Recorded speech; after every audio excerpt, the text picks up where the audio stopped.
Imagine stepping into a city where the breeze is the only air conditioning. The river doubles as the washing machine, and underwear is more of a suggestion than a rule.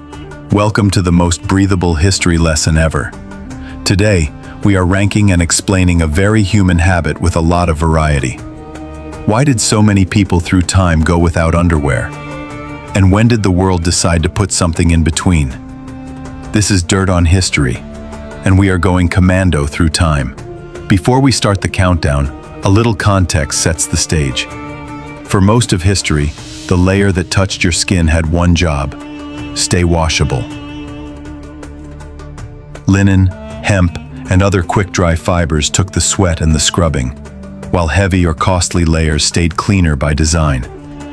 Underwear, as a distinct stitched garment, was not a global constant. It became common only when technology, fashion, and sport demanded daily support and fast laundry. With that in mind, let us count down 10 eras that explain the rise, fall, and remix of what people wore under there. Number 10. Ancient Egypt and the linen wrap. Egypt kept it smart and cool because the climate demanded it. The shendyt was a wrapped linen kilt at the hips that often did double duty as underwear and as the whole outfit. Commoners wore it plain because fuss slows you down in the sun. Elites pleated it into sharp geometry because style never sleeps.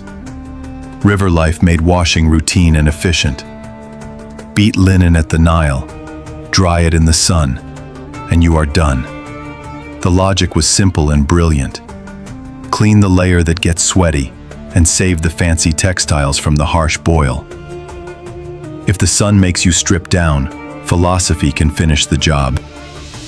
Number 9. Classical Greece and the Nude gymnasium. Greeks trained nude in the gymnasium, which was a social and athletic space with rules and ideals. Oil went on, dust went on, training happened, and the strigil scraped it all clean. Pottery and sculpture celebrate the body as the uniform and the message. It was not careless. It spoke to discipline, harmony, and a balanced life. For daily life, people wore garments, yet the idea stands. If a layer gets in the way, you take it off. From ideals to options, Rome will let you pick a tool for every job. Number 8. Rome and the mix and match toolkit. Rome is options on legs, and the menu depends on the day. Many citizens wore a tunic with nothing beneath because the fabric and the climate allowed it. When modesty or movement needed help, they tied on a Subligaculum. Women wrapped a strophium for the chest when they wanted support. Troops in cold provinces wore Braies, which were trousers that held heat. Climate and job decided the kit. There was no single rule that fit the whole empire. Even the emperor got practical about the laundry economy. Vespasian taxed the urine that laundries used, then shrugged that money does not stink. As centralized power fades, laundry takes center stage. Number 7. Medieval laundry logic. In much of medieval Europe, the washable shift did the heavy lifting. Men wore linen braies that tied at the waist. Women wore a long chemise under gowns that could be layered for warmth or modesty. Women's drawers were uncommon in many regions because layers, lacing, and long hemlines provided coverage. Laundry day was labor and smoke and time. When boiling, fabric eats fuel in hours. You do not add extra pieces, unless you must. Fashion creates a problem that tailors solve with a flourish. Number 6. Renaissance codpiece confidence. Shorter doublets and separate hose created a gap at the front that needed a cover. Tailors solved it with a codpiece that began as a modest flap and quickly became a passport to swagger. Padding grew as trends escalated. Armor copied the silhouette in steel because knights also liked fashion. Either way, there were still no modern briefs under there. It was hose, a pouch, and a confident walk through a crowded street. Step off the continent, and the same logic shows up in different fabric. Number 5. Global wraps that breathe. Around the world, communities built breathable solutions from local materials.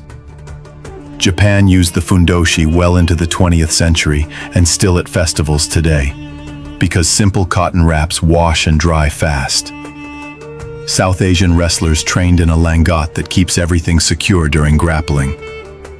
Across parts of North America, many communities used a breechclout with a belt. Materials varied. Cotton, buckskin, bark fiber, or hemp all worked. If it washed fast and dried fast, it passed the test. Reformers knit a solution that conquered winter mornings. Number 4. Reformers and the union suit. 19th century reformers chased comfort, hygiene, and ease of washing.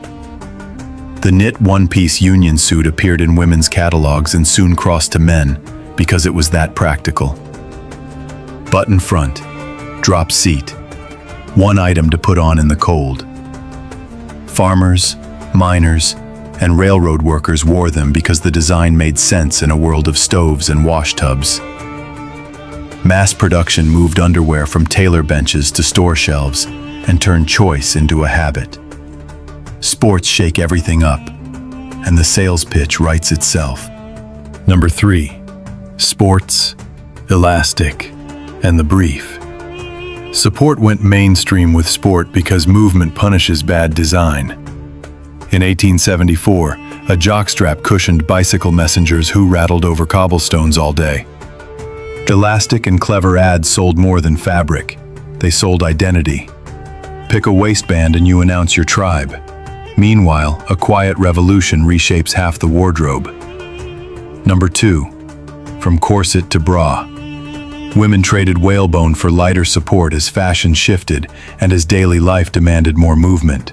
Archaeologists later found 15th century linen garments at Lengberg Castle in Austria that look like bras, which hints at earlier experiments that stayed local. Technology and taste finally caught up with reality.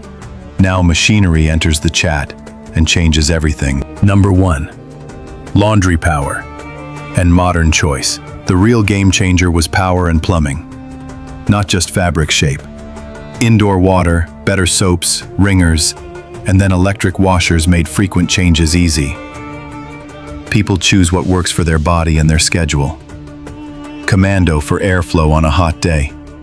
Smooth lines for formal wear when you want a clean silhouette. History is not a rule book that scolds you. It is a reminder that climate, laundry, and tech shape what sits under your clothes and how often you change it. If this tour made you grin, tap like and hit subscribe. Ring the bell so you do not miss the next dive.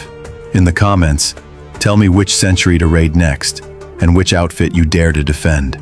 I will bring the wardrobe receipts and you bring the hot takes.